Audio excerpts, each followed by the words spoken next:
Hello, everybody. My name is Alexander Kazina, and I would like to cordially invite you to another installment of Press YYZ. That intro was a little bit borked on account of the fact that I tried to set up my copy of OBS so that we could simultaneously start streaming and recording this episode just to do a little bit of testy stuff.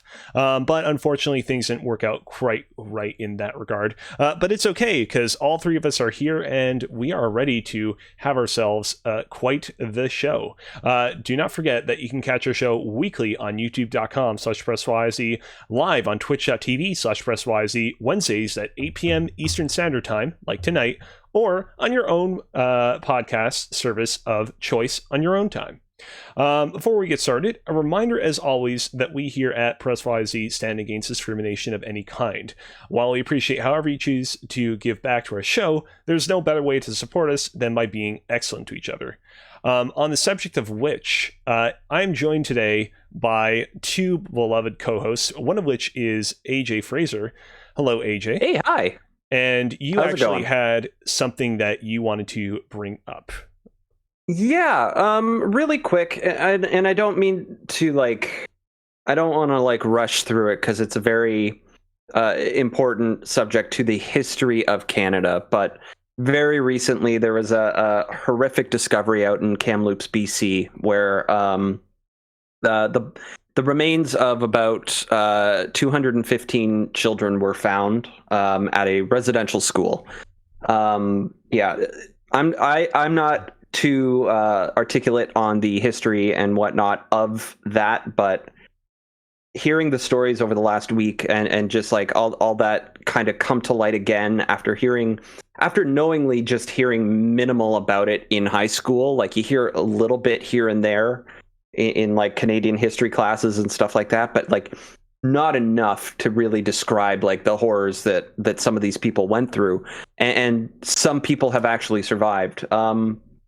I just wanted to say that after that became uncovered, I chose to donate $215 to the Indian Residential School Survivors Society. So if you'd like to do something similar, by all means, they deserve that $215 more than I do at this point.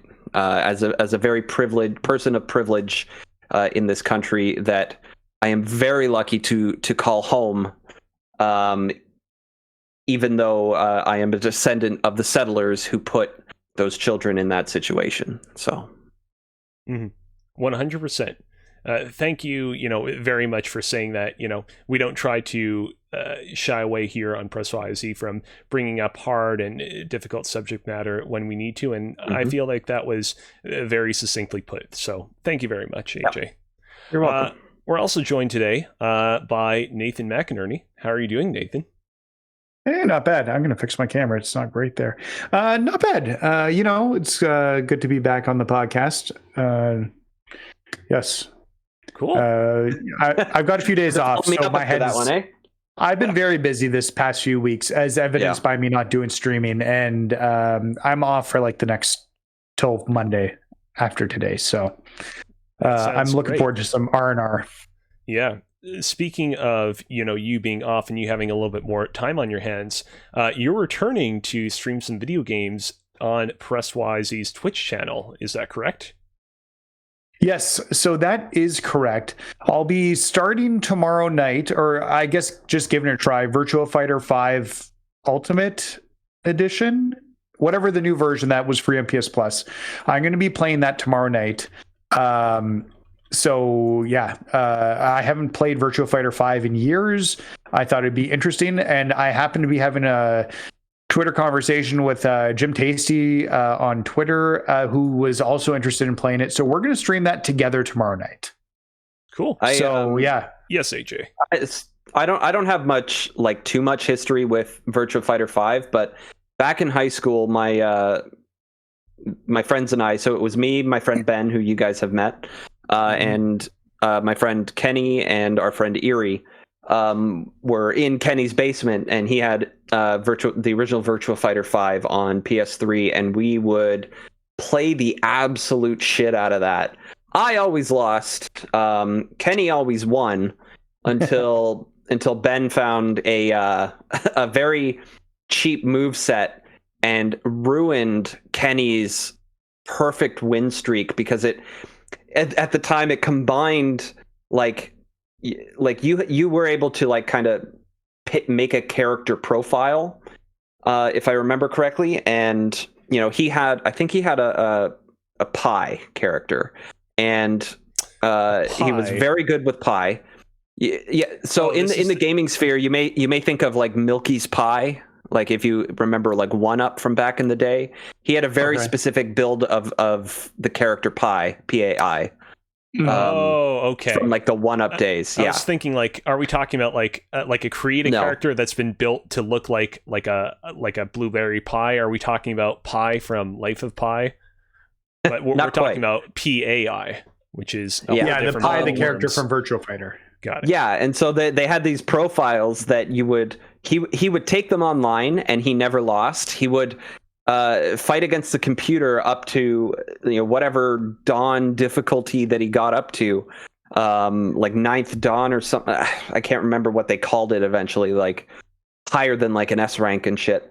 But Ben found this really fucking cheap move set that just cornered him, and he got his first loss, and he could never have 100% again in that game. And I don't think he played more than a week after that, and we stopped playing altogether after. Yeah. I played a bunch of it when it came out on PS3, so I'm excited to try it now because the game's 15 years old. And there's a retro graphics filter too, I believe, on it that makes it look like the original Virtua Fighter. Oh, that's cool. That's super cool. So yeah, it's like remastered and it looks better, but you can make it look way worse too. I'm curious to get my hands on it, and I'm purposely not touching it till I go streaming to see how bad I am at it during the stream. So, and like I said, so I'll be streaming with Jim Tasty tomorrow. He's on Twitter at twitch.tv/Jim Tasty, JIMTASTY. So I want to give him a quick shout out, and looking forward to doing that tomorrow. Of course, 100%. If you at home want to go ahead and give Jim Tasty a follow, you can do so right here and right now at the channel that I am currently highlighting on stream. Seems like a real swell dude from the interactions I've had with him as well. Okay, without further ado, let's get right into the thick of this episode. This episode, we are going to be predicting our E3 predictions. And let me tell you, I have a lot of fun little surprises in store for us. But before we get to that, let's talk a little bit about what each of us have been playing. AJ. Hi. You have been playing a little bit of Minecraft once again. More Minecraft, yeah. It continues to be the catharsis I need in my life right now, after the health scares and health issues that I've had as of late. So I got my diagnosis as well, and so the lymph nodes in my chest are swollen because of something called pulmonary sarcoidosis. And so essentially what I, as I understand it, it's a overreaction of the lymph nodes in my chest to something that we don't know what it is yet, exactly what they're reacting to. I've got a referral to a respirologist that is going to look into it further. But yeah, it's not the worst thing in the world, and it's mostly going to be manageable as I understand it. And then I saw my family doctor today to try and investigate further this weird vertigo thing that I'm having for no reason. And it's just taking it step by step. Without prying too much, is the vertigo thing not connected to the lymph node issue that you've been diagnosed with? No. So the original reason I went to the ER is because I had this neck pain, right, that was causing some weird dizziness. I went, had a CT scan of my head and neck, and they noticed at the bottom of the CT scan, hey, your lymph nodes might be swollen. And so then the next day I had another CT scan, and they determined, yeah, no, they're swollen. So then I had a meeting with a specialist, a thoracic surgeon. Then I had my biopsy, and I got the results of the biopsy back, and they determined that it's sarcoidosis. So yeah, it's completely unrelated. So I had to go back to my family doctor and be like, so here's the situation of what happened there. Let's see if we can figure something out. And so, I got to get some proper x-rays of my neck and stuff done now coming up and all that fun stuff. So yeah. But yeah, no, Minecraft continues to be my catharsis. How much Minecraft have you guys played in the past? Nathan? Let Nathan go first. I've talked a lot. So almost none. I had my kid play Minecraft on the Xbox so I could get the points for last month for the Microsoft credit. I told him to kill 20 zombies because I wanted the points, but I really have not played Minecraft. Building stuff's not usually my jam, which is why I've always stayed away from it. Kozi. Yeah, in my case, so prior to playing it on PlayStation 4, I played it a number of times when I was in university. There were a couple of instances where I actually think I played Minecraft, like weird Minecraft modes as part of studies while at university. And then I logged like a good, I would say maybe 20 hours of it on PlayStation 4, and I enjoyed what I played of it, but I couldn't really, I would say 100% get into it, but I definitely understood at least part of the appeal. Yeah, so last week I mentioned that I was just on the unofficial Giant Bomb community server and whatnot, and they've got a bunch of neat fancy builds near the spawn area when you first join in. But what I chose to do is go 3,000 blocks away, which is a good 5 to 10 minute boat ride, and kind of carved out my own little space where it's just me living as a hermit, doing my own thing all by myself. And what I've been doing is kind of, I just sort of like had this inspiration for like kind of a slight wall on this island that I'm on that is surrounded by a river. And so I'm building this like 6 block high cascading wall around this whole island, and I'm currently making my way through that. But also, at the same time, I am deciding to build these they're just slightly underground, but they basically look like a sewer system. And I'm using in a way as kind of a faster travel than traversing and hopping over the blocks on land, and just kind of like, oh, I need to get over to this place, so I'm gonna head to the river, take a boat into the sewer, and get to the other side of the island a lot faster than it would take to run to the other side or even hop over the other blocks or around other obstacles and stuff. And what I do is I put a podcast on or something on my other screen, and then I just zone out and just live in the world and try to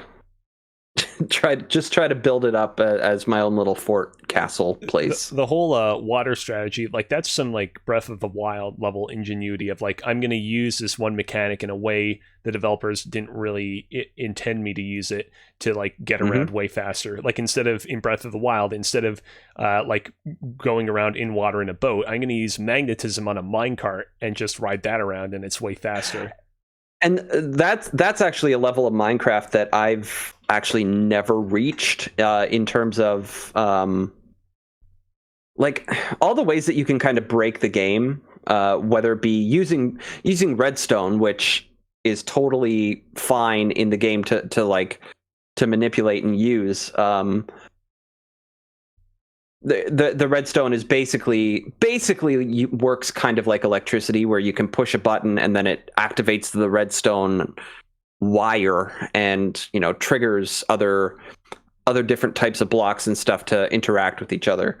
And people have built these these automated systems that that just do these incredible things, not only like in game things, but I think that somebody made like a working Game Boy in it somehow.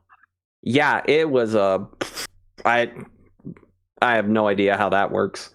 But yeah, it continues to be. When you say a working Game Boy, was it just like a Game Boy that could turn on, or like a Game Boy that could play Link's Awakening?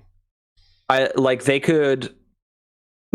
had to probably lightly modify the Minecraft file in general first, but what it would do is essentially, as I understand it, like just like a black and white Game Boy screen, almost like not quite where it's not quite black and white, but they would be able to load a ROM into Minecraft and like play Pokemon by triggering these different buttons to do like the different things on a game, like on a Game Boy, and like get it to kind of work that way. It was really fast.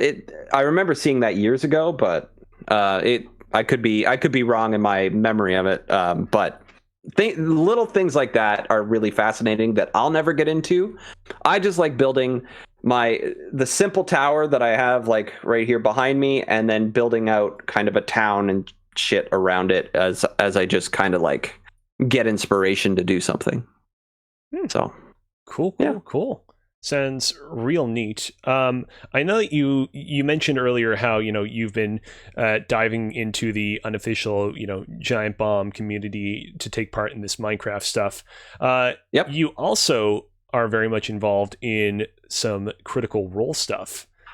I wouldn't call myself involved. I am just I've always wanted to get into Critical Role, and when they started Campaign 2 3 years ago now, I was just like, now is the perfect time. They're starting fresh, brand new characters. Let's go. And it was an absolutely phenomenal ride. Campaign 2 is coming to an end. There's going to be one more kind of wrap-up episode tomorrow, when Nathan is streaming, so there's going to be no viewers on your stream, Nathan. Oh wow. Oh no. Oh well, I know. Yeah, the apparent. So it's right now during the pandemic and everything. They're trying to work around people's schedules during that, and it's technically pre-recorded, and it's being said that it's going to be around 7 hours long. Typical normal episodes go for a max of 4 hours long, approximately. But yeah, I've thoroughly enjoyed the ride that these Campaign 2 characters have been on. If you're looking for a way to kind of get into Dungeons and Dragons somehow, I highly recommend the second campaign of Critical Role. I have tried to get into their first campaign, but when they started streaming their first campaign, they had already brought these characters from like their home game who had already kind of known each other for a while and things like that, and then decided to broadcast it, where I just found it very difficult to get into, even at like the story beats where people said that, oh, they're starting the next arc like on this episode, start here and you'll fit in just fine. I've tried that and it just didn't quite work.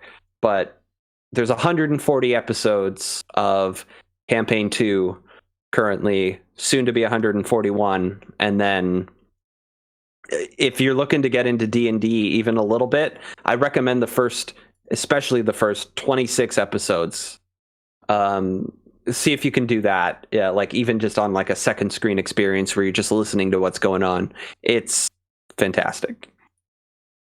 Sounds real cool. Is there a apologies for my ignorance. Oh, hold on a quick second. Hold on just a quick second. It would appear that where'd we go? We're apparently people can still hear us, but for whatever reason, we are no longer in view. Don't worry. We haven't turned invisible. I mean, it would actually be pretty easy for me to turn invisible, what with my green and stuff. Oh. Nope, that's not the one. There we go. Aha. Yep. If you ever need to solve some sort of big predicament in OBS, just click through a bunch of your other random scenes without turning on studio mode, which was absolutely, definitely a choice that I made intentionally and was not at all an accident. And lo and behold, you'll be able to fix whatever is beguiling you. That's note, how it works. Yep. On that note, Nathan, you've been playing Earth Defense Force World Brothers. Yeah, so I started that earlier today. I got a review code for it. It came out a few days ago. So I'm only a few hours in right now. And I've played a few of the Earth Defense games before, and I've always felt that they were kind of mindless. Just like they're just fun shooty games to get into, and they take a long time to go through. And that's not any different with this version of Earth Defense Force, but what it does do differently. It's all voxel based for the graphics. So it looks significantly different than the old Earth Defense Force game. Trailer for this Earth Defense Force game, and we have not even seen any gameplay yet. Oh, here we go. We have the voxely brothers. So what a weird trailer. So the Earth's square, and it's blown up by this guy, and I can't remember his name. And it's blown up, and basically you're going to these different sections of the world that are blown up, and you can actually fall off the edges of them because they're all like different sections. It's a good way to actually like have your different stages because they've got a story about that now. And when you go through them, you destroy the giant bugs or kaiju or whatever it is in the levels. There's 3 characters you can pick up in each level to add to your team of heroes, and there's like that'll have different weapons, different abilities. So there's quite a depth there. There are like obviously reskins of certain characters as well that you can find. So that are they're similar with slightly different stats, but you create your team of 4 and you can switch between them on the fly just by hitting a directional button to switch to which team member you want to have based on the abilities you want to have at that point. It's pretty fun, honestly, right now, and it's the most fun I've had in an Earth Defense Force game in forever. So. Man, this game feels like such a throwback to like the PlayStation 2, early PlayStation 3 game era of like the AA game. Like this game just looks like a beautiful mess in the best way possible. Yeah, it's like I said, it's fun. I've had I'm only a few hours in. I've just beaten the first mothership and started to put the Earth back together. I think it was like mission 5. That I just completed. So I'm still very early in, but I've had a good time so far with it. It doesn't seem too hard. I'm playing on normal. There's different difficulty levels that you can play as. But the amount of characters and depth that you can get from their abilities and their weapons really do make it like feel very unique. And the Vox, it's very funny too. It's very self-referential.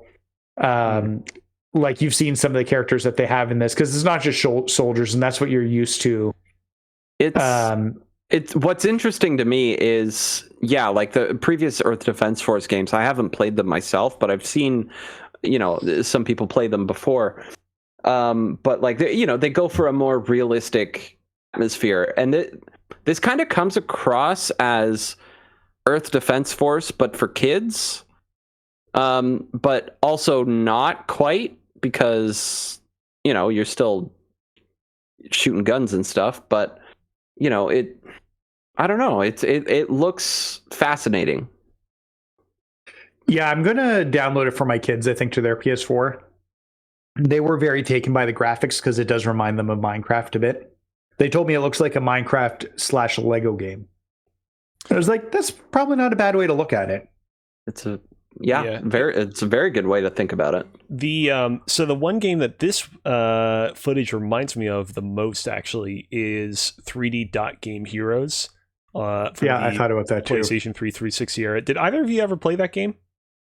I never did. I wish I did. It's one of those games which I wish would get a remake of some sort. I'm right in both of your boats because so like that was one of those games during that era that never was released on the PlayStation 3 storefront. I actually don't know about the 360, but it was never released on the PlayStation 3's digital storefront. And trying to buy a boxed copy of the game now is like impossible. Like it is insanely expensive, and it's too bad because I love The Legend of Zelda, and I'm totally down with a cool voxely look like this.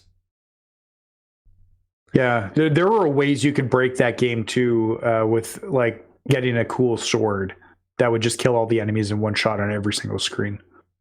Hell yeah! And 3D Game Heroes, you could break that game. And so, anyways, Earth Defense Force World Brothers. I need to play more of it, but I like it a lot so far.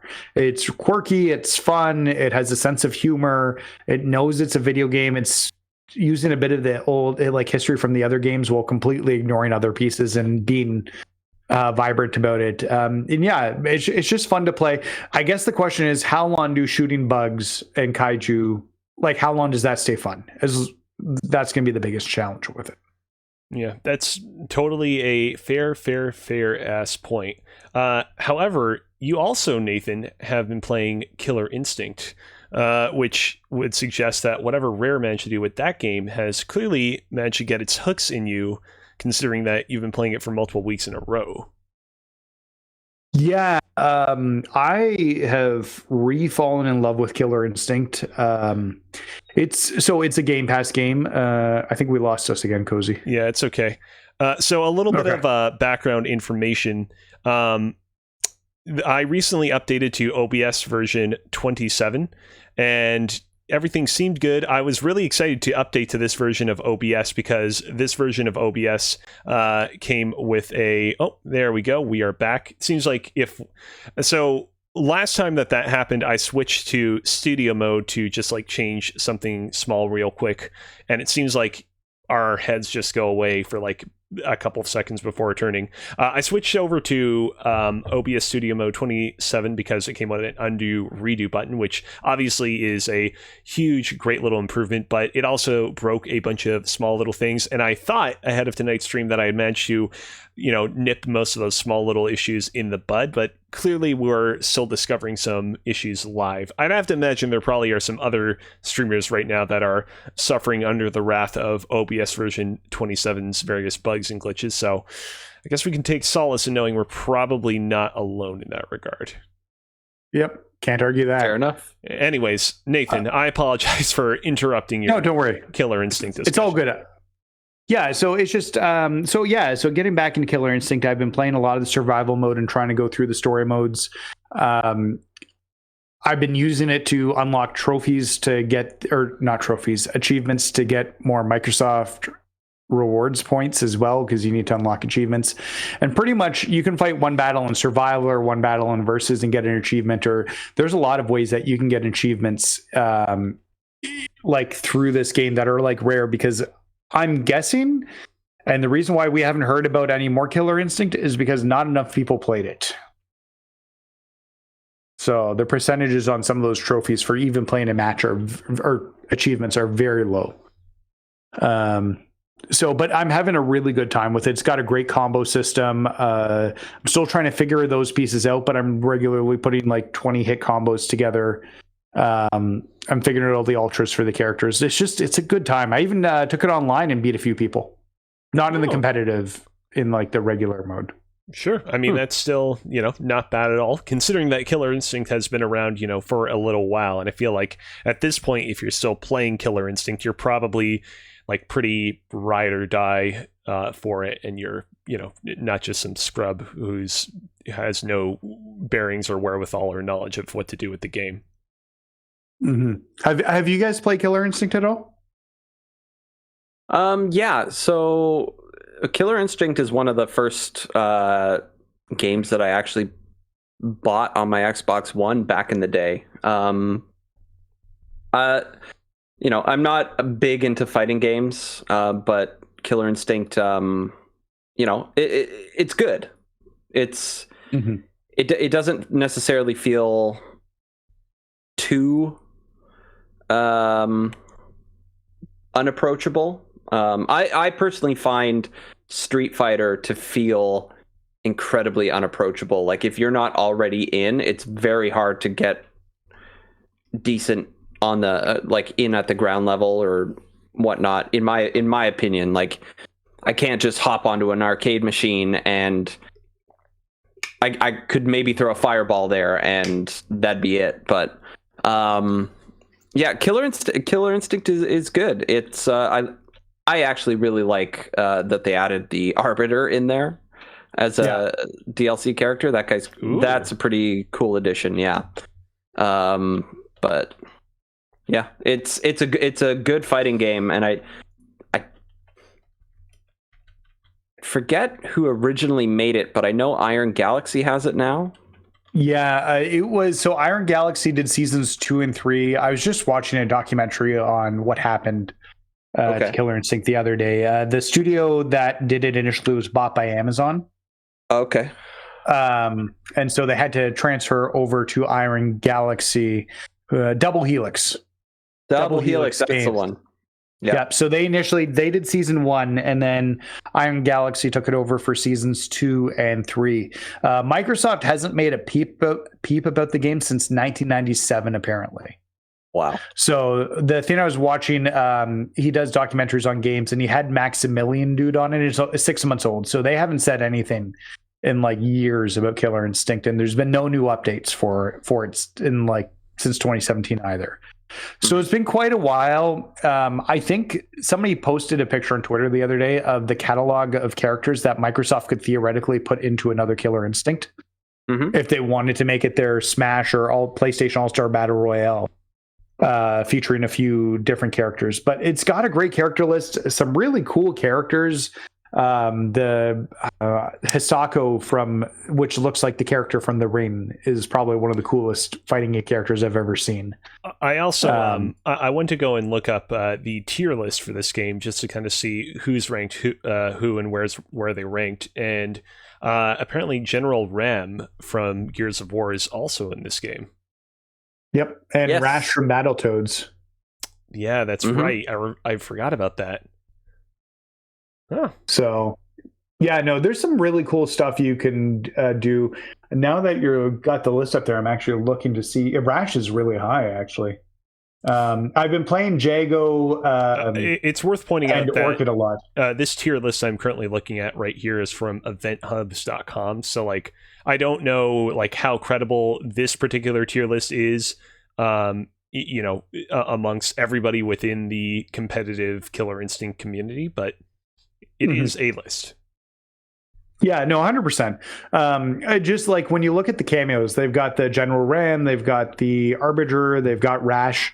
You could have so many more cameos. You could have a Fallout character or the Doom guy if he's never going to be in Smash. Oh, you know what? Because it's exclusive to Xbox, I could see that happening.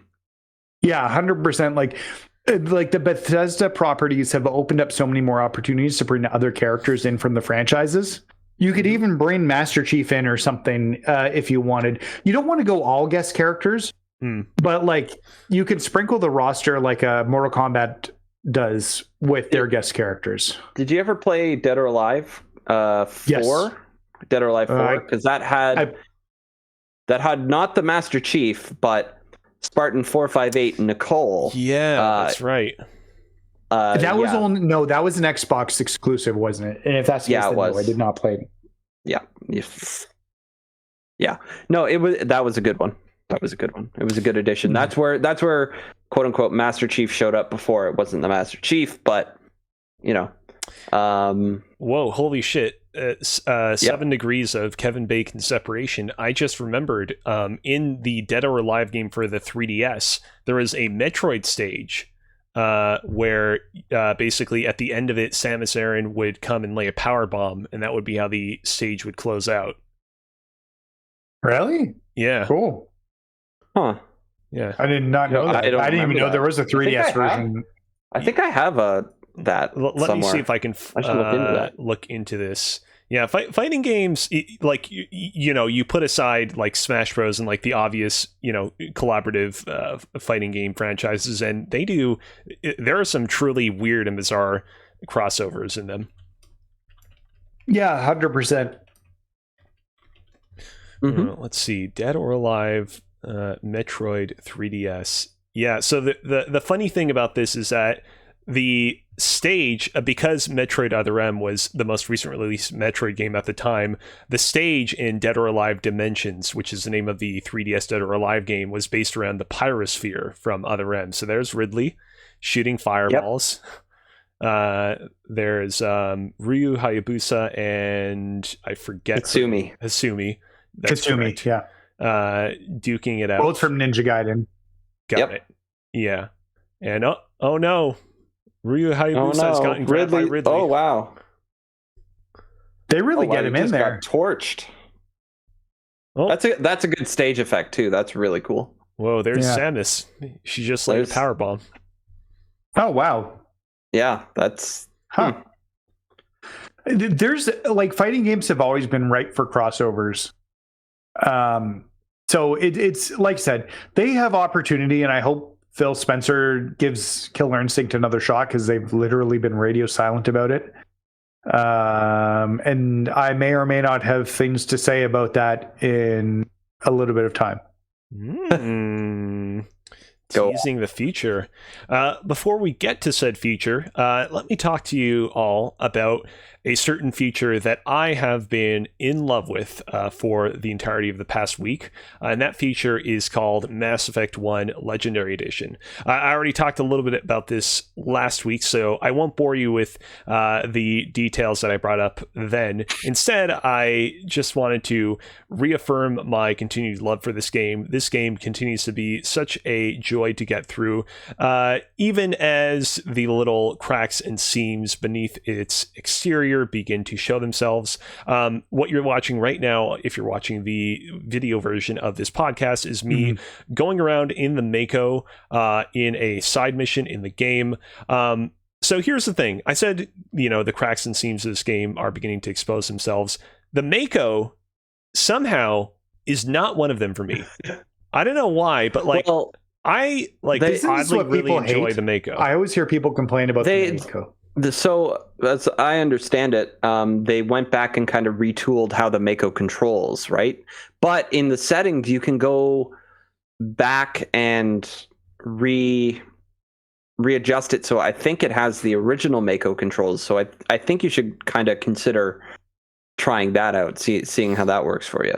But I suppose I kind of have to fully understand where people are coming from when they express their displeasure of this vehicle. But with the new control scheme, at the very least, what I've been experiencing, I've been having a lot of fun going around planets with that lovely little ATV. It's a good fun time. I do kind of wish that the game gave you options to like fully upgrade your vehicle over time. I would have even loved it if and I know some people would balk at something like this, but if you didn't start off with weapons and then you could upgrade weapons, just because I like that feeling of progression. But in any case, on the other hand, however, if you're watching the stream right now, you'll notice that I just stopped off at a base and beat some people, and I'm about to head into said base.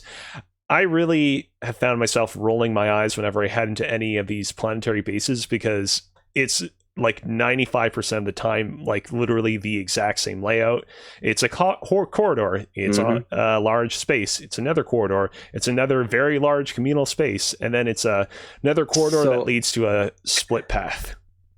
Keep in mind, the original of this game came out as a 360 exclusive. And so that all of this had to fit on a DVD. Not even a Blu-ray, but a DVD. So load times back then were very long as well. So the more you reuse assets, the better. Yeah, the more you reuse things, the more it's all of that kind of was very important, especially in a game so dialogue heavy at the time. Dialogue and story heavy that, it was really back in 2007? Yep. 2007. It was really kind of a marvel of its time, for sure. So yeah, but despite that, I really am enjoying this game. But I will say, moments like this do make me wish, and I don't remember where I originally saw this, whether it was on Twitter or on a Discord server I'm a part of, but somebody said, man, I'd love to get a Final Fantasy VII remake of this game. And like totally loving this game for what it is originally, totally thinking that the original version is still great in of itself. I honestly agree with that and would love to play that version of the game. It's funny, and maybe this just illustrates how similar so many RPGs are, but like there are actually like a lot of like weird similarities between the two titles. Both start off with you kind of exploring a large kind of city-like area where a lot of wealth is collected, and there's corporate espionage and danger afoot. You meet up with sort of the core cast of the game relatively quickly within that big city area, and then from there there are like a number of events throughout the game that are kind of oddly analogous. Like you have a big moment where a certain character or characters die, and it sort of like represents a big turning point in the game's narrative. And yeah, it's all that to say, I feel like this game could really be something special if ever the opportunity were to arise for there to be a Final Fantasy VII style remake of it. And I'm especially looking forward to seeing what the remakes versions of the Whispers are, because I think you can't have a remake without there being Whispers in it nowadays. I think I mentioned it. Sorry, Nathan, go ahead. I've talked a lot. I was just going to ask, do you plan on platinuming the game? It's like at this point, like I would have to actively try not to platinum it. Like the platinum trophy list for the game is pretty easy. Not that isn't an insult or a complaint or anything, but it's it's pretty easy platinum. What I was gonna say, I think I mentioned last week that I think Mass Effect 1 should have gotten the Final Fantasy VII remake treatment or something to that, like. But one thing, when I eventually do get around to playing this, something that I got really used to in Mass Effect 3 that I'm really going to miss is the Kinect voice controls, because in Mass Effect 3 they actually worked, and it functioned in such a way that I could just be like, let's say I had Liara and Garrus on my squad, right? And I'm stuck behind cover or something like that. I point at a guy and just say, Liara, singularity, right? And she'd cast her singularity like instantly. And then I'd see Garrus concussive shot as I'm looking at the same guy, and he would do his concussive shot right at that same person, and because they're in the singularity, launch them off the map sometimes, which was really fun and immersive experience that I don't think we're going to get again for a while, unless they work their way backwards and somehow enable some sort of voice command through the headset you plug into the controller and just do it that way. That, in my opinion, would be ideal, but probably never see it again. Yeah, I never played Mass Effect 3 with any voice command related stuff, but I do remember like them distinctly kind of showcasing that early on when that game was being shown off. And I remember them being like, hey, there's all sorts of hidden voice commands. Like if you say boomstick Ashley, she'll get out her shotgun or something. Mm-hmm. So wait a second. Could they still not do the voice commands? I mean, every PS5 controller has a microphone built into it. In theory, they could. The question is whether or not they will, because if it's something that not a lot of people are interested in, why would they spend their time and money and resources in developing for it? Which is exactly the scenario that the Kinect got into, right? Nobody wanted that thing, so nobody made games for that thing, and it died. So, well, yep. Well, ladies and gentlemen, I think that we have arrived at our main event for this evening, which is going to be our E3 predictions. Now, the way that this is going to work is going to be very, very simple. We are going to go around the room once, twice, thrice, four-ice, however you would say 4 times, and then 5 times, each of us giving a general prediction about the events and festivities that are going to be occurring at E3 over the course of the next couple of weeks. Then, at the very end, after we've all each cast our 5 predictions, I'm going to go into a series of rapid-fire predictions that we're all going to basically say yes or no to. I figure that to make things interesting, we'll make it so that points will be divided up based on how many people do or don't vote for a certain rapid fire prediction. So if, for example, both myself and AJ say, yes, this rapid fire prediction will happen, and Nathan says no, and it does indeed happen, then myself and AJ would only get 0.5 points. Whereas Nathan, if the prediction were to come false, would get 1 entire point because he was the only person that voted no. But of course, ultimately, all of our points will only truly be tallied up, and the results for them will only truly be known a couple of weeks from now. So no reason to sweat about things just yet. AJ. Hi. Are you ready to lay down your first prediction for this evening? No, but I'll give it a shot. If you want, I can go and cede the floor to Nathan, or I can go first if you want. Let's do it. Right. Let's do it. You got me at the top of the list. Let's do it. Okay. My first prediction is they're going to show Halo multiplayer and announce a beta over the summer. Wowie zowie. So let's summarize this to they will show Halo multiplayer, announce beta. Cool. I had a similar thought to this, except I thought the beta would be available now. That would be ideal, but given the fact that they had to delay the thing a whole year, I'm willing to bet that they're going to get it ready to get the hype up, use it as like a proper marketing thing a little bit later on. Okay. Do you have any particular predictions about like what kind of content we're going to see in the beta announcement? Like, are they going to be like, hey, in the Halo multiplayer beta, you'll be able to have keychains now? I mean, maybe. I think there's going to be like, they're probably only going to have like 3 maps. They're going to show you like a couple of the new weapons that you can play around with.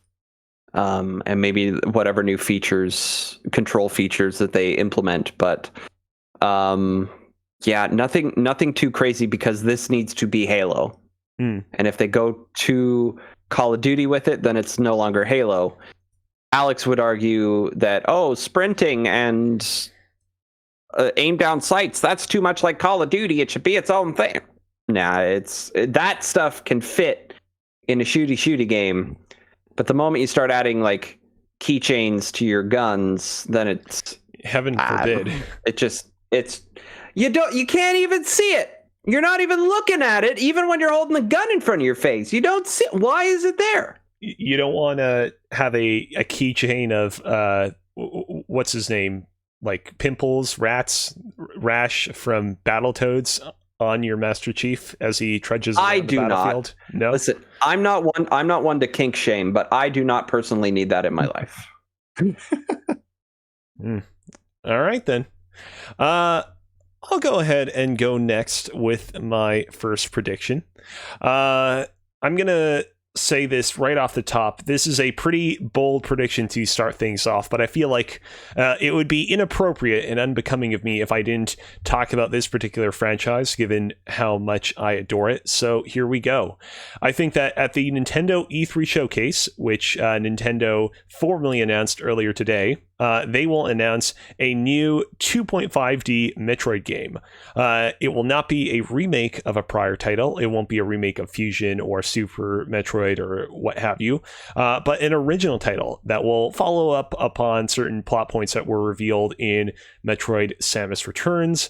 And final part, it will release later this year. How bold do you think I'm being? I like most of it, but Nintendo doesn't care about Metroid. I mean, they haven't canceled Metroid Prime 4 yet. Metroid Prime 4 is vaporware. It's something. Yeah. I should say this isn't part of the prediction, like formally, but like implicitly implied in this prediction is the idea that we're probably not going to see Metroid Prime 4 at all at this year's E3 as a result of this announcement. But yeah. Who knows? With how popular Metroidvanias have been and how many indie studios have been making Metroidvania games, I cannot understand how Nintendo hasn't even brought on a secondary studio to make to make some more 2D Metroid games. Yeah, with the surge that they've seen from the indie space.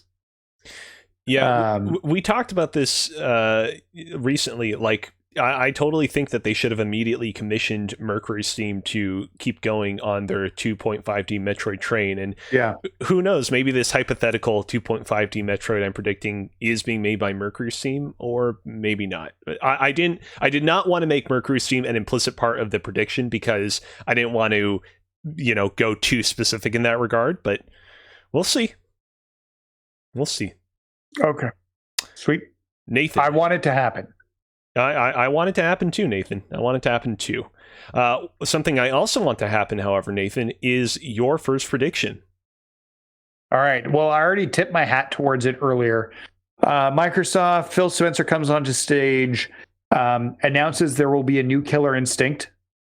It's not being worked on by Iron Galaxy, as they're working on their own new AAA IP that they're trying to produce. Instead, they will be handing it off to a Microsoft studio, which will be in exile. As right now, I don't know what they're doing. The last game they came out with was Wasteland 3 in 2020. So we don't know what they're working on. So I assume it could be them. Do you want to... Sorry, go ahead. No, go ahead. Well, I was going to say, do you want to make it explicitly in exile in your prediction, or do you want it to just be like a Microsoft studio could be in exile? No. Let's say in exile. Right. I'm going to go for broke.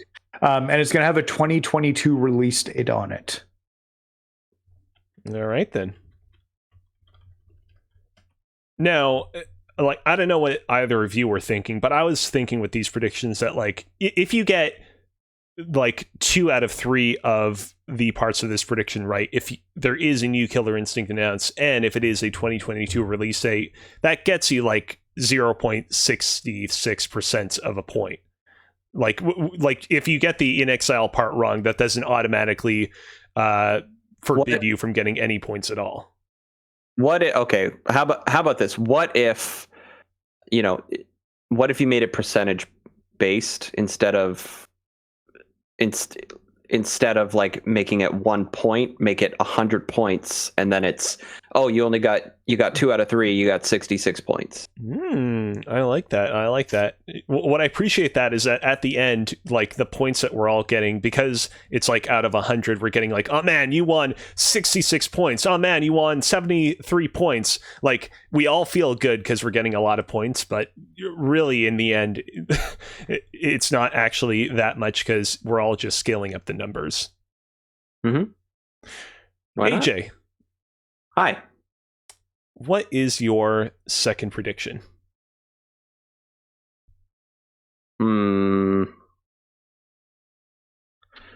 Okay. Let's stick in the Microsoft camp here for a sec. Todd Howard comes out on stage alongside Phil Spencer. And the gameplay we see of Starfield doesn't underwhelm, doesn't overwhelm, just whelms people.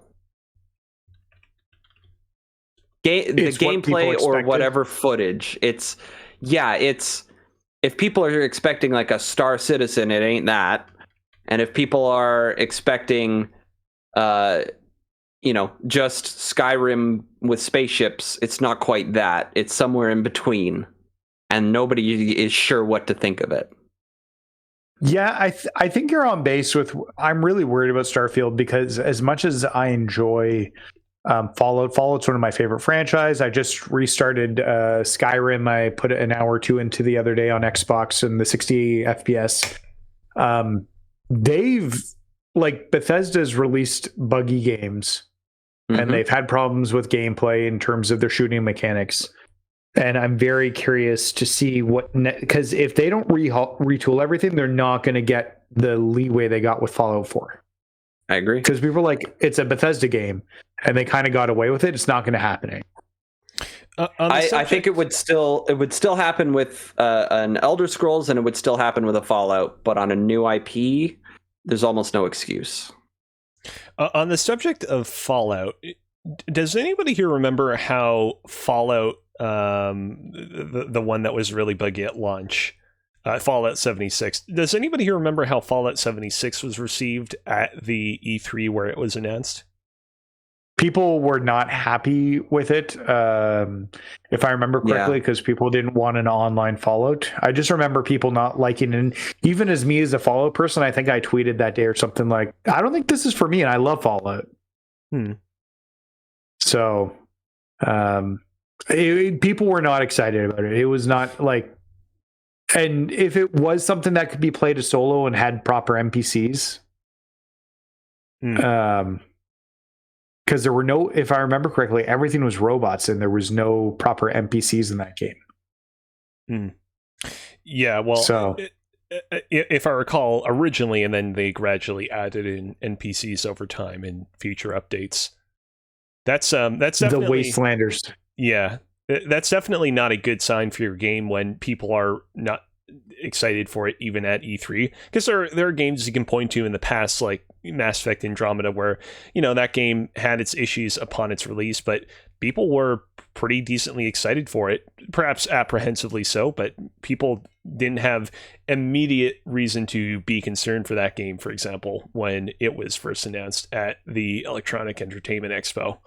I do I'm pretty ambivalent towards Starfield. I hope that it impresses. I hope that it does more than just whelming everyone, but I suppose we'll have to wait and see. I think the problem right now in a post-cyberpunk universe, nothing's sure thing anymore. It's a and studios have to look at what they're releasing to make sure that they don't repeat those mistakes. That's a totally fair point. Okay, I'm going to get on and talk about my second prediction, which is that at the Square Enix showcase, Final Fantasy VII Remake Part 2 will be teased in a small but not insignificant fashion. It will be called Final Fantasy VII Rebirth or Final Fantasy VII Reunion or Re-something. It will have that kind of a title. It will be Re-something, but not Remake. And as I said, not a lot of it will be shown off. It will just be a tease, but I do think that what little footage we will see of it will showcase think like a brief snippet of like a large open world to emphasize that this Final Fantasy VII remake game, in contrast to the last one, which was very linear, is going to allow for a lot more free roaming exploration. Lots of conditionals in that one. But I actually feel way more confident about this one than the Metroid prediction. Yeah, I can see that. So like for context, I have never played the original version of Final Fantasy VII. I have. Are you, Nathan? You're sighing. Are you sighing in disbelief at me? Are you sighing? Maybe it's my age. I just have trouble imagining people never playing Final Fantasy VII. No, thank you. Because I had no interest in that game. No thanks. I was also 8 when that came out. Yeah, and I think that's the difference there. Because I was, when did it come out? 97? Yeah, 97, 98, somewhere around there. I was one 16, of those 2 years. 15, 16. It was like the perfect time for it to come out. Yeah. But all that to say, like, I am, like, just by virtue of living and breathing within a pop culture sphere, pretty familiar with what happens over the course of that game. And I do know that, you know, after you leave Midgar, the game does open up quite a bit. And so I'd have to imagine that the second part of the remake will most likely follow in that design. And yeah, I'd say that, like, the single thing that makes me feel like this particular announcement won't happen is the fact that we are just upon the release of Final Fantasy VII Remake Intergrade. I believe we were talking about this before the show. It's releasing like a week and a day from the date of us recording this podcast. So I can see Square being like, we don't want to interfere in, you know, Intergrade's recent release. But who knows? We'll see. So I like this prediction. My two biggest caveats are how much Final Fantasy do they want to put out there? Because at this point, we have the pretty sure it's coming Final Fantasy Origin Souls-like game, and Final Fantasy 16 is likely to be shown as well at some point.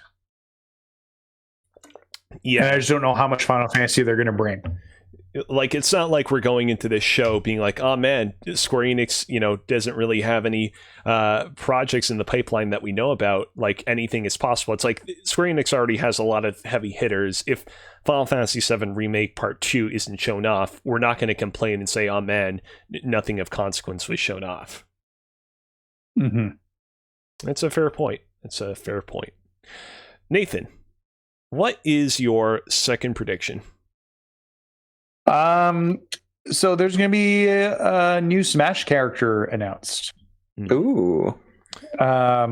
Who's it going to be? There's 2 characters left. Am I correct? Yes. In this season pass, yeah. In the season pass. And it's been a while since we've had an announcement, since the last release, right? Because it was a Fire Emblem character last? No?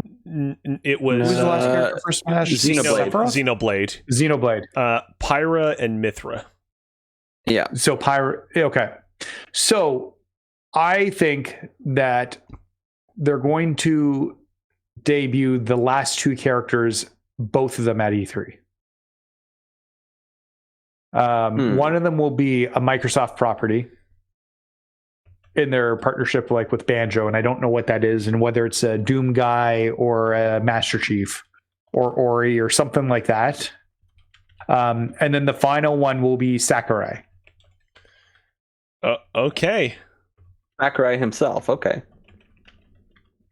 Now, you do know, Nathan, that in Smash Bros, players have access to not 1, not 2, but 3 different varieties of Mii fighters. And of course, you can make your Mii fighter look like anyone and everyone, including Masahiro Sakurai, Satoru Iwata, Shigeru Miyamoto, Orlando Bloom, Katy Perry, whoever you so choose. Do you feel like that all those Nintendo developers deters the possibility of Sakurai being announced as a character?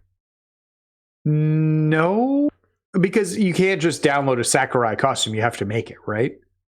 Well, okay. Right. So that's what I was going to ask.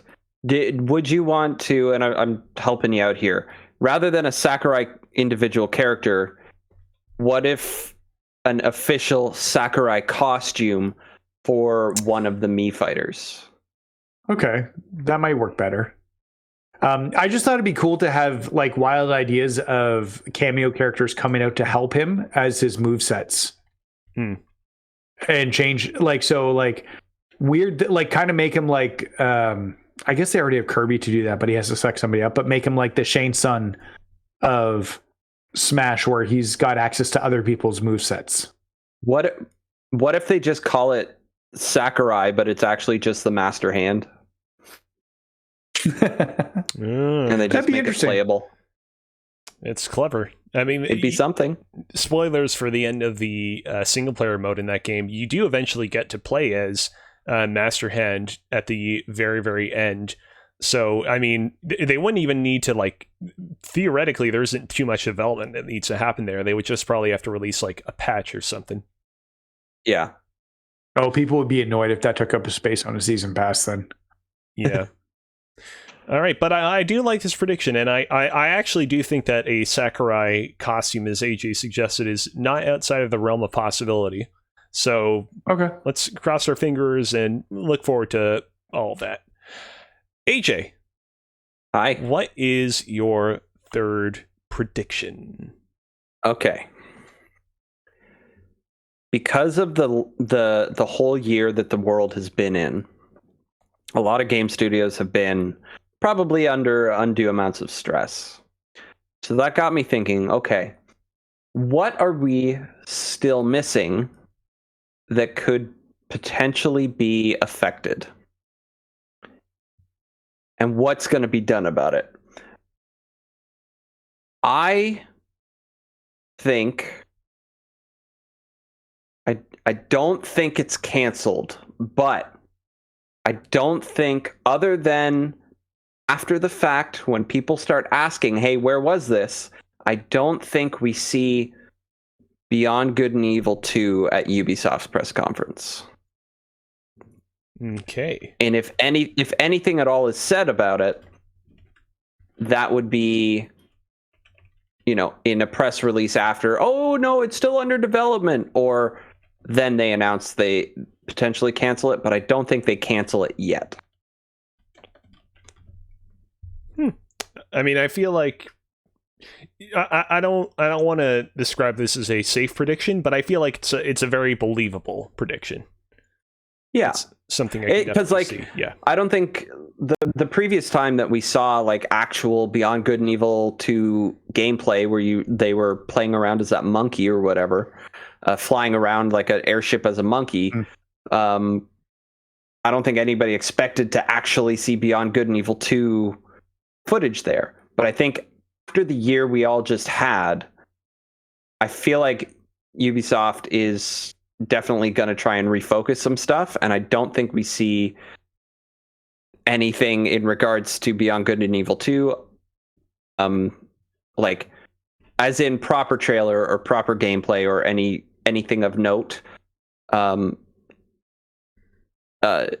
like on their stage at all. I think it's just, if it's there on stage, it's like in the highlight reel, nothing more. So that's my guess. So and Sal left the company, did he not? Well, that's what I just went to go and look up. The creator of Rayman and Beyond Good and Evil, Michel Ancel, he left Ubisoft in September of 2020 last year.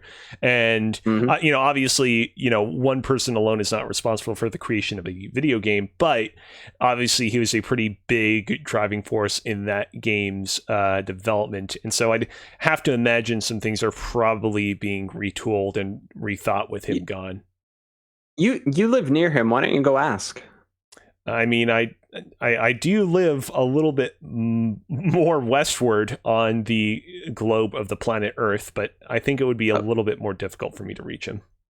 Okay. He's in France now, isn't he? Yeah, he's in... Oh, did he? Did he move all the way to France? Yeah, he wasn't located at Ubisoft Montreal. Okay, I thought he was. My bad. Yeah, not a problem. Okay. I really want Beyond Good and Evil 2, just for the record. I really liked that first game. I played it when it came out, and it was really good.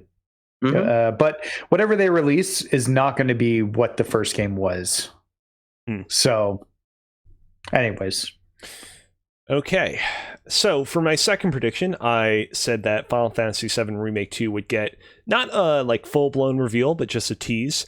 My third prediction is going to concern another game being teased, and that game is The Elder Scrolls 6.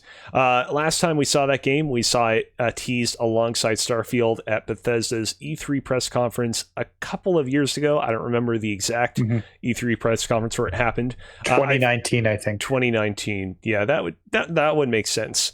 I think that we are going to see another teaser of The Elder Scrolls 6 at the end of Microsoft's press conference. It's going to be small.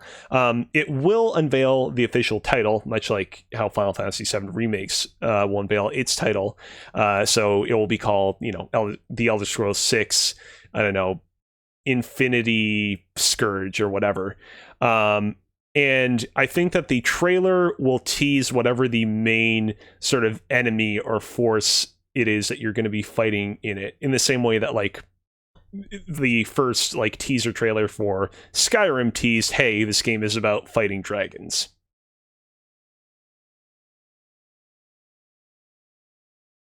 Okay. Yeah. That was a good point to pause. I think a lot of that makes sense. Although I think Microsoft and Bethesda, if they show it, are crazy to show it right now. Because it's... How so? Bethesda working on it, and they don't have Starfield out the door yet. And I can't imagine how far they are in Elder Scrolls 6. So I just think it's leading to one of those situations where you can't tease these things for too long. I wouldn't have shown it back when they showed Starfield. I felt that they was very light on stuff for that show, and that's why they showed it. Right, because they didn't want to end the show on The Elder Scrolls Blades, which was the big thing that was shown off at the time. Yeah, like they teased Starfield and they teased this one after another, and I thought maybe Starfield you could tease, but Elder Scrolls they said afterward is further out because they're working on Starfield first. So I just don't know when this game comes out, but like it could happen, and I wouldn't put my foot down on it. I just don't think it's a good. I hate when we tease these games out for like 6 or 7 years, and I think it sets unreasonable expectations the further and further it goes on.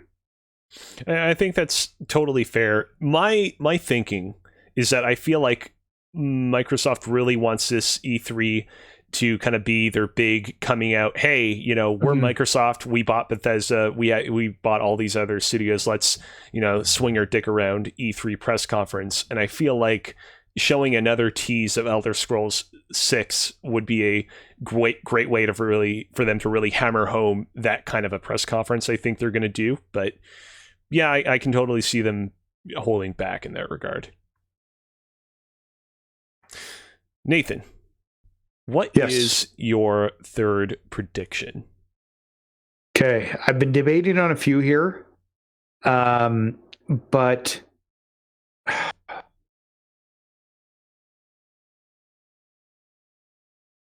we get a tease at a new Persona game. Oh. Do you have any predictions within that prediction of what we might see of it? Exclusive to the Vita. I wish. I think it's probably a fighting game. Oh, Persona 5. Not Persona Arena. 6. No, I wish it's Persona 6. It's too early for that. I think it's a spin-off of Persona 5. And it's the fight, like it's the Arena series. So Persona 5 Arena. Now, do you want me to put your prediction as just generally a new Persona game will be shown off, or do you want it to specifically say a new Persona spin-off game will be shown off? Let's keep it Persona. We'll keep this one a little loosey-goosey. Okay, I have no problem. I have no problem with that. We don't think PlayStation's doing a show at E3, right? A state of play? No, I mean at this point, like given how close we are to it, I would not think that Sony would think to announce anything to do in collaboration at E3. So they're going to be on opening night live with Jeff Keighley. And I think that's the only place that we know that they're going to be participating. I'm just wondering, because then they probably do an event late July. Yeah. or late June, early July. Do either of you remember when the big Sony like summer game showcase press conference was that they did last year? Don't. It was in the summer. It was the PS5 announcement. June 11th, they did the hardware reveal. Really, that was right at E3. Last year is a blur. Last year, Yeah. What I remember about the Sony thing last year is we were actually going to live react to it here on twitch.tv/Press YYZ, and no joke, there was like a power and internet outage out at my house in my community. Yeah. And so it ended up not really happening, which is too bad, but hopefully we'll make up for it this year.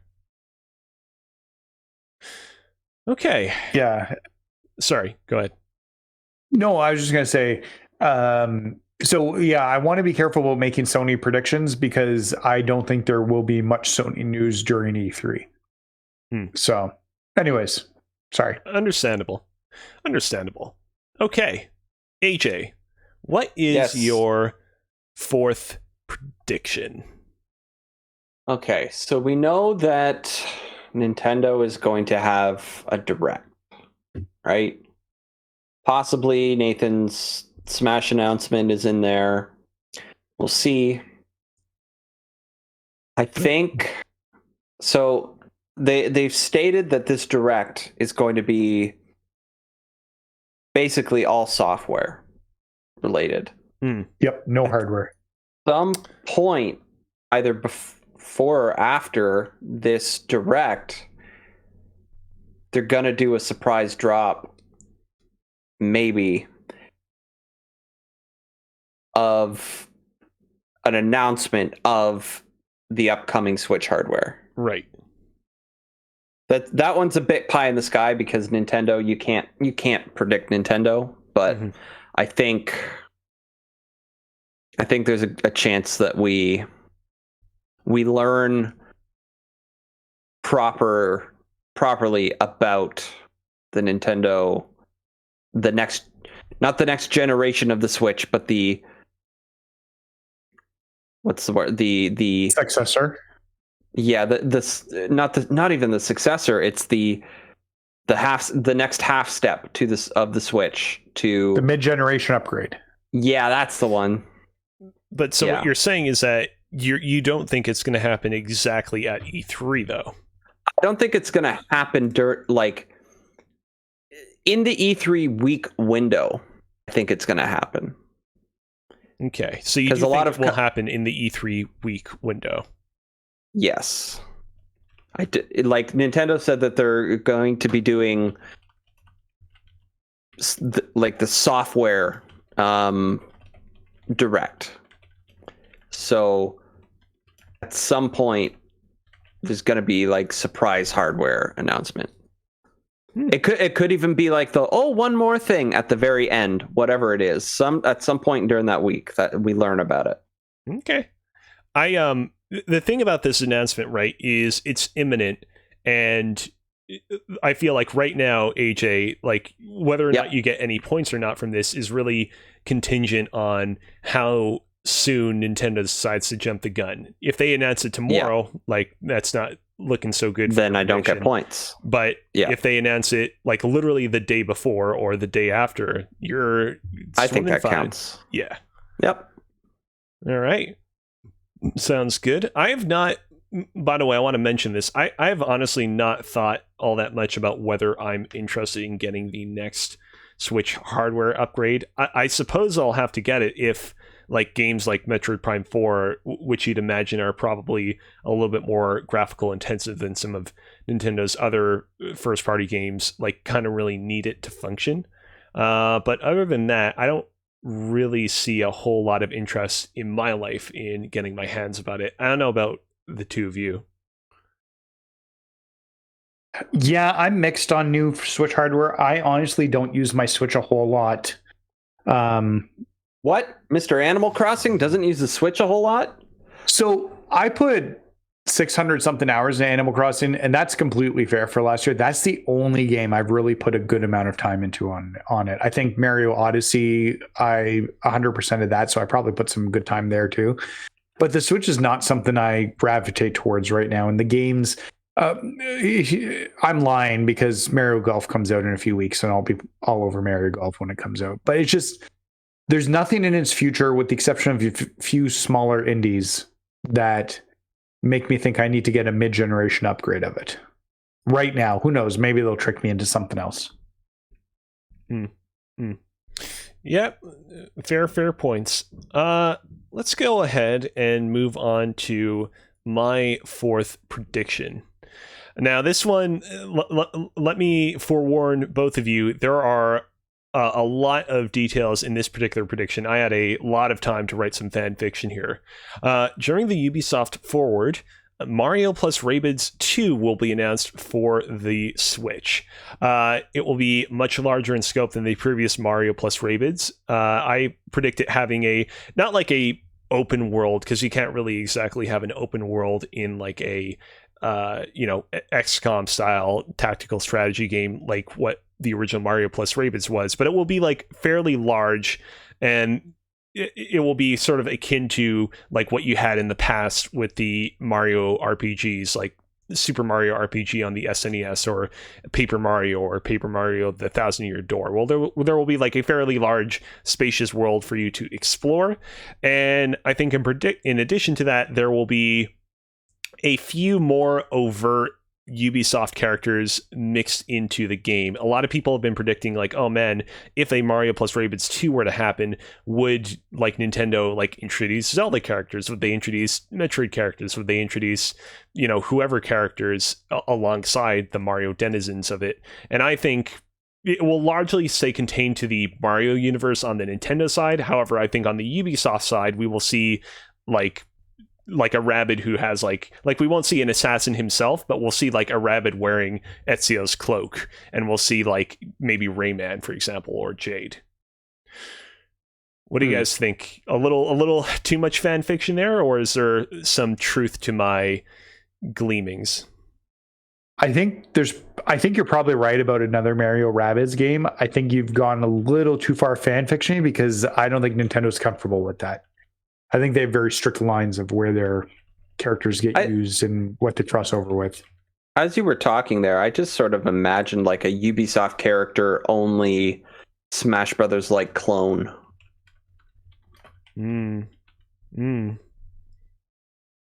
Yeah. Kind of surprising we haven't gotten something like that really yet. Sam Fisher could be the Snake stand-in. Yeah. I don't know. Before, when I was assembling these predictions, I didn't do too much research, but I did look into seeing what Ubisoft Milan has been up to, because Ubisoft Milan was the specific studio in charge of the first Mario plus Rabbids. And last year they announced that they were recruiting people to work on like a prestigious AAA quality title. But this was also before the announcement of Assassin's Creed Ragnarok.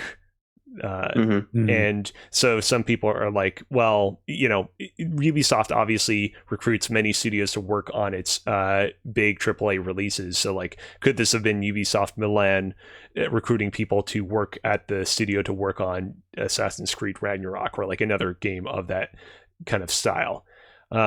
Ultimately, it remains to be seen. And ultimately, I'll say this, whether Ubisoft, whether Mario plus Rabbids 2 is exactly like how I described it to be, or not how I described it to be at all, I do hope it happens, because that first game was solid, and I feel like they could have done an even better job with this sequel. Nathan. All right. I think this is the obligatory time to talk about the Game Pass dump that Phil Spencer will talk about on stage, with all the games that will be coming to Game Pass day and date. There will be 5 upcoming titles that will be exclusive to Game Pass, or that will be on Game Pass when they launch. One of those titles being the PC version of I just lost the name of it. the new title coming from. Why can't I remember anything? Oh no. Because you're old. Jesus. The one that's the Sony exclusive. Horizon Zero Dawn? No, the Bethesda game that's the Sony exclusive. Oh, Ghostwire Tokyo. No, yeah. No, that's one of them. The sooner one, the one that's coming in September. Deathloop. Thank you. Fuck. It just left my brain. So Deathloop will be coming to PC Game Pass day and date. Because Sony has the console exclusive rights. Any other Game Pass predictions? Like I said, six games that will be coming to Game Pass day and date. I'm gonna leave it open for that. All right. So I'll write it down as Deathloop and other titles will be coming to Game Pass day and date. Deathloop has to be PC though; it can't be console. Okay, I'll make a point of noting that down. Yeah. All right. Cool. AJ. Hi. It's time for you to cast your final fifth prediction for this evening. Okay.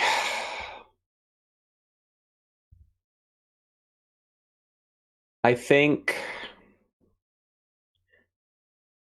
Blizzard shows off Overwatch 2. I just want to say, and nobody wants anything to do with it. Sorry, I just want to take a quick second to say you partially cut off when you were saying that, and so instead of saying Blizzard, I for whatever reason just the B part was cut off. So you said Blizzard. I'm like, wait, there's a studio called Blizzard? Holy shit! What an amazing name for a studio. There probably is a studio name called Lizard. Yeah, there probably is. Kudos to them. I swear there's like a Lizard Studios or something like that. Yeah. No, Blizzard shows off gameplay of Overwatch, and nobody's interested anymore. Oof. Yeah. Tough prediction from AJ.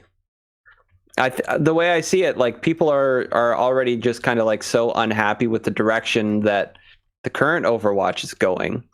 So an Overwatch 2, I don't think they're still going to try and focus so much on esports and whatnot in that regard. Yeah, there's probably going to be actual story stuff at this point, but it's just nobody cares really. Unfortunately. Do you do you think that a lot of the apathy will stem specifically from like the multiplayer not looking all that, especially with like some of the changes they're making, like 6 to 5 people, or do you think it will also be about the single player to the game, because that was like the big announcement with Overwatch 2, like, hey, we're gonna have a big meaty single player campaign. Well, not really. I think all that either. I think the single player will be hit or miss, depending on the characters. You know, some characters in general are more interesting than others. And that goes with everything. But I think they it's going to be mixed reactions for the single player, and people just aren't going to care about the multiplayer like they used to. Yeah. Hard to hear, but I mean, I can definitely see a reality in which it's true. Yeah, it from what I understand, like kind of the way things are and have been going with Overwatch, it's, you know, it's not a good scene over there anymore, the way it used to be. All right, well, we'll have to wait and see if this comes to fruition.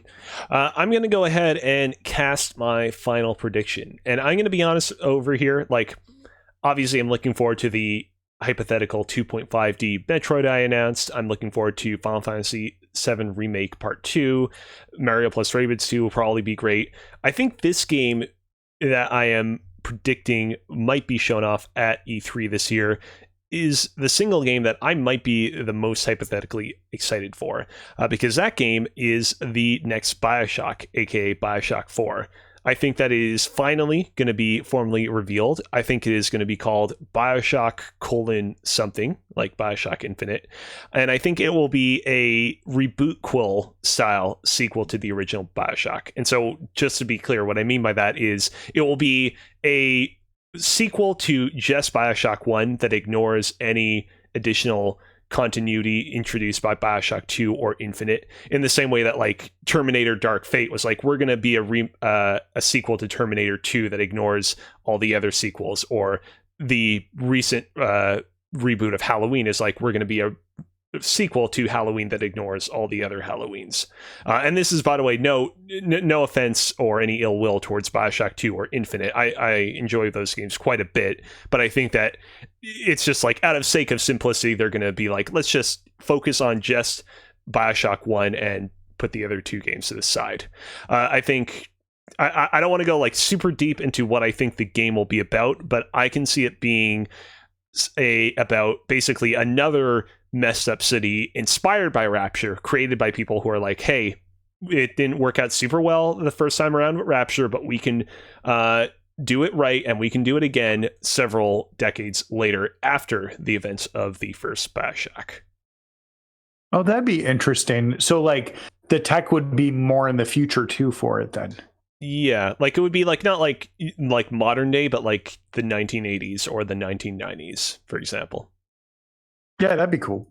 There's always a city. There's always a man. There's always a lighthouse. Is that how it goes? Something like that? Yeah. So. Yeah. They absolutely have to go into a lighthouse, no matter what. That's totally fair. It probably, it would not be a Bioshock game if there's not a lighthouse involved. Yeah. So they got to come up with an interesting way in how they get to the city, because the lighthouse in the first two Bioshocks was, well, at the very least the first one, took you down, and the lighthouse in Infinite took you up. So what creative way are they going to shoot you to the next city? Yeah, or maybe they're just going to have you ride a moving sidewalk. Oh yeah, horizontally. We haven't done that. Yeah, or maybe they just have you like the messed up city that you're going to explore in Bioshock 4 is sort of meant to be a semi recreation of Rapture, and so they recreate the lighthouse, but like obviously you don't travel downwards, so you just sort of like travel through it, and it's like a touristy gift shop or something like that. Oh, that'd be interesting. Little plushy big daddies everywhere. Hell yeah, plushy little sisters as well. There's like are like people dressed up to look like big daddies and little sisters, but it's like, it's like a full grown woman dressed to look like a little sister. It's like, this is kind of creepy, just like Disneyland. Yeah. but Rapture. Hell yeah. All right, Nathan, it's time for your final prediction. Okay, so we thought Activision was done with it, but Tony Hawk 3 remake is announced. Is it an add-on for 1 and 2, or is it a whole new game?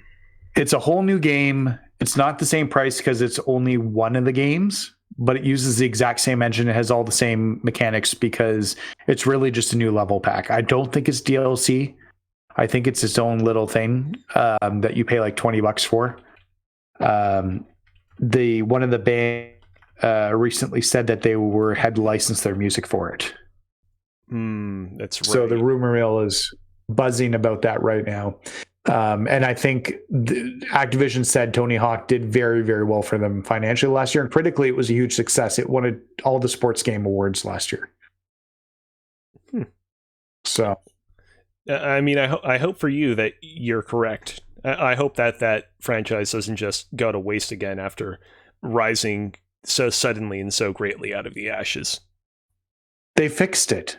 Like, I still don't understand why they moved the studio to Blizzard. Like, they're working on Diablo 2, so maybe I do understand that to a point. Yeah. But because they're doing the remake for Diablo 2, but they've got something in that studio's passionate about Tony Hawk. Why not let them redo 4 or 3 or Thug, or let them make something new that's good?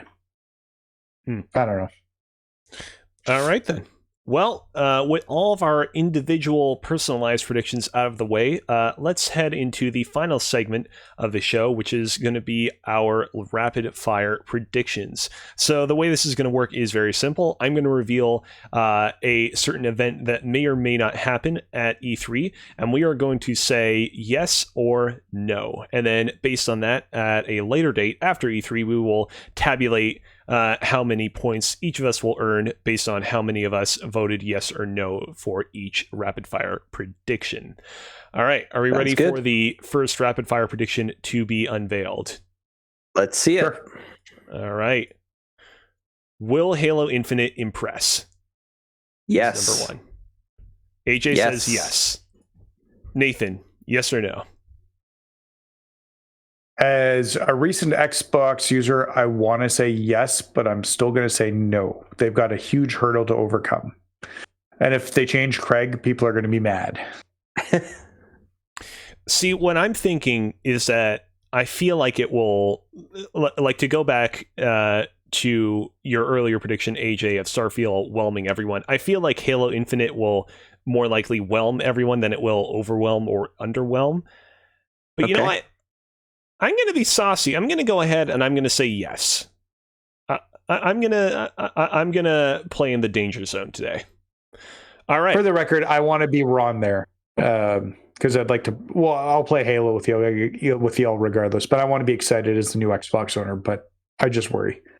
All right then. Okay, rapid fire prediction number 2. Drum roll, please.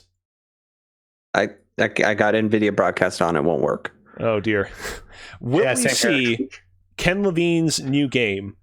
So, with regards to this one, I just want to give a little bit of background. Like, I was thinking, like, what are some like long gestating games that we have not seen in quite some time? And the thing is that like within the past console generation, I feel like a lot of other long gestating games finally saw release. The Last Guardian saw release, Final Fantasy VII Remake saw release, Final Fantasy Versus 13 saw release as Final Fantasy 15. I feel like the last big title that comes to mind that exists within the realm of, when are we ever going to see this game, is Ken Levine's next project.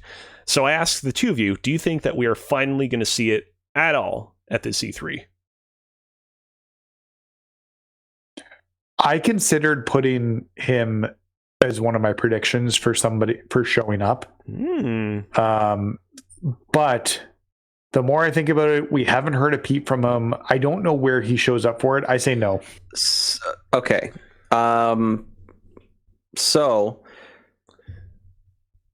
I had to relook this up really quick, but because I remember seeing it earlier on, but somebody on a random on Twitter asked, any new announcement coming from Ghost Story apart from BioShock sale in 2021? And this was on January 25th. Ghost Story being his studio. New studio. The new studio he founded in the wake of Irrational Games sort of closure. Yes. And he responded, non-zero chance, but no promises. Oh, maybe. A lot of double negatives in there. Yeah. So that's a tough one. So much for rapid fire.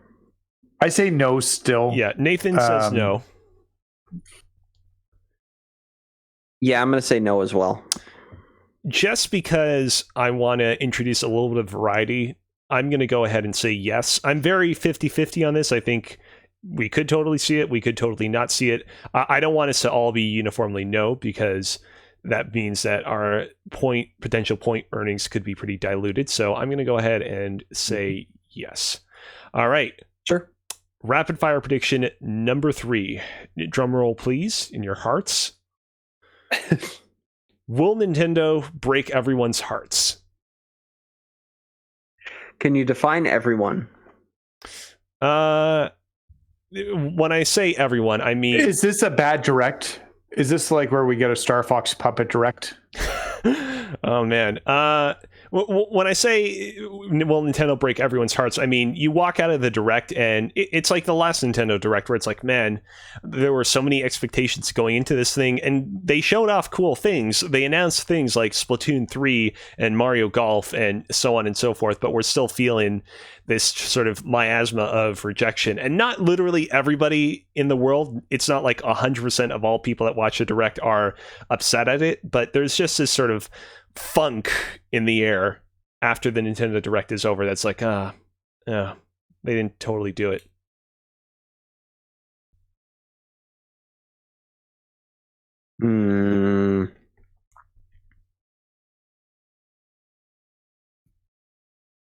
I'm going to say no.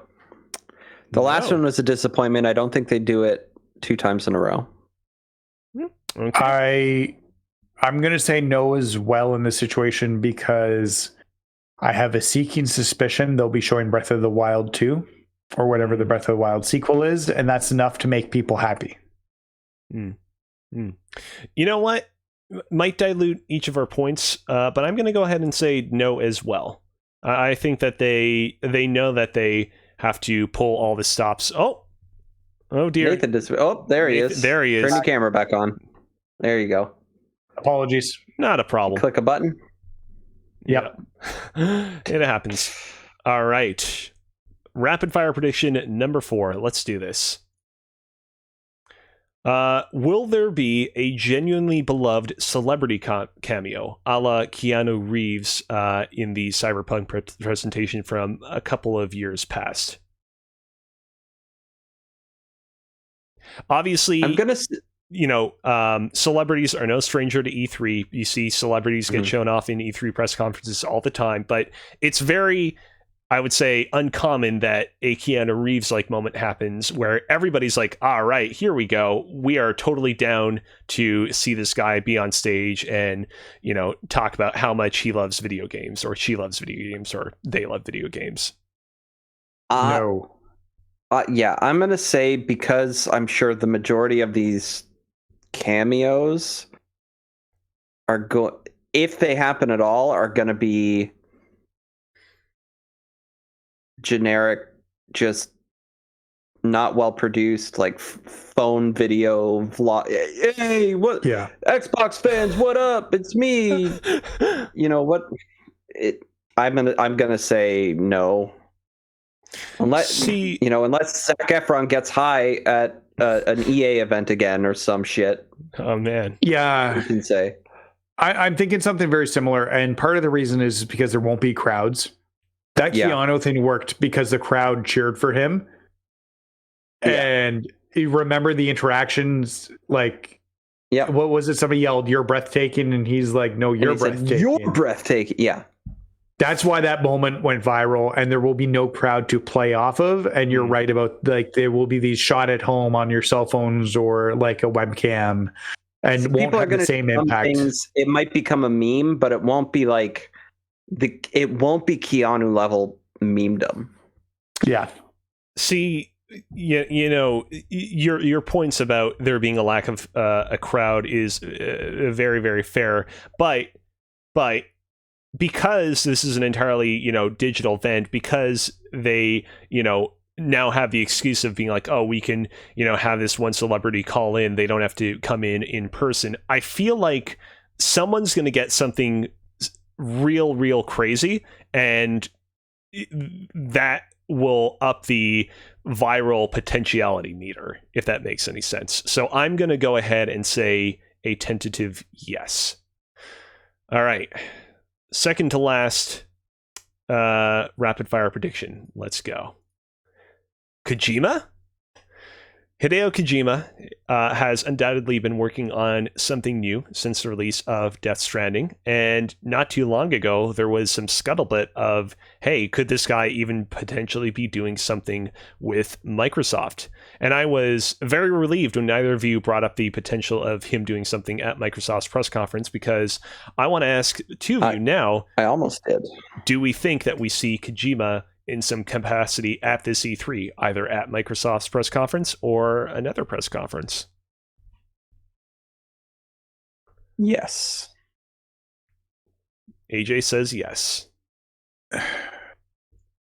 It's probably time for him to show something off, because he likes to show trailers and he likes to get those reactions. He likes to do it like years in advance. Yeah. So yeah, I say he's somewhere. I don't know if it's Microsoft. I know there's a lot of rumors there. The current thing about Phil putting stuff behind him that hints at future things is gonna, like, him having that Kojima statue there was very on the nose and a little too obvious, because a lot of that stuff he hints at, people don't realize till way after the fact. Mm-hmm. Because it's not that noticeable, and then you go back later and you figure it out. And I felt like that statue was very on the nose for having that there. Even now, I saw a picture of him with 3 people the other day at dinner, and Seattle was in the background. They're like, oh, Microsoft's next game's in Seattle or something. Yeah, not quite, but okay.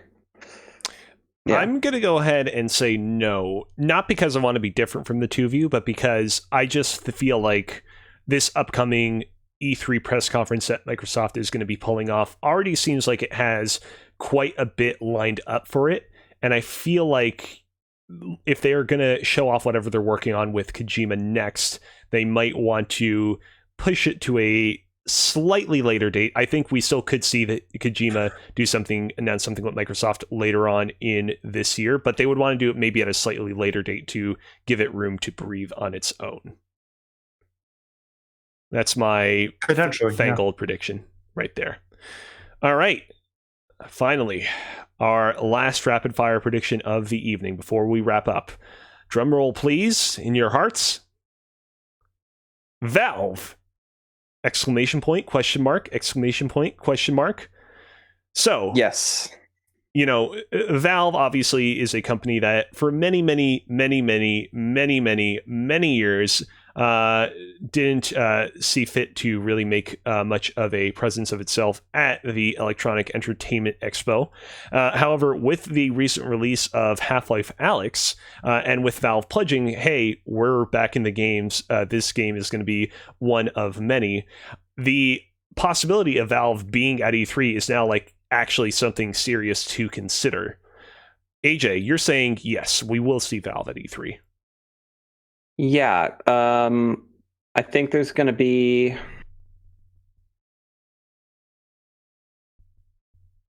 like nothing interesting in terms of like, you know, hardware or software or whatnot, but like Valve and their Steam presence, I think is going to be maybe not a big part of E3, but it's going to be a factor and like a sticking point that some people remember, I think. What are they going to show? Not Half-Life 3. But I mean, that's, yeah, I feel like Valve not showing off Half-Life 3 is like that's a pretty safe prediction. Yeah. Whether they come or not. Nathan, how are you feeling? Yeah, Valve, they're planning that little portable device, which is supposed to be something similar to the Switch, right? Yeah, I've not really looked into that a whole lot, to be honest. You know what? No, I made a bold prediction at one point that the Epic Game Store would be on the PS5, and that failed. You've been burned ever since. No. All right, then. No. You know what? I'm going to go ahead and I'm going to say no. I think Valve is, much more of a player now than they were in years past, and I do think we are going to see Valve make more appearances here or there, including at E3-like events. But I think this E3, Valve at least is going to forego. But I don't think it's entirely off the table. I would put if I had to kind of like measure out my feelings on the matter, I would say that I'm like 70% against the idea of them coming and 30% for the idea of them being at E3. But ultimately 70 is greater than 30, so my cast is going to be no. All right then. Well, I very, very much look forward to checking out some of these predictions after this upcoming E3. It certainly is going to be a lot of fun. I look forward especially to seeing Mitch and Alex Ballant laugh at some of our more elaborate foibles, which, undoubtedly are going to happen. Of course. Yep. All right, then. Well, without further ado, I believe that we have naturally round down to the end of this particular episode of Press YYZ.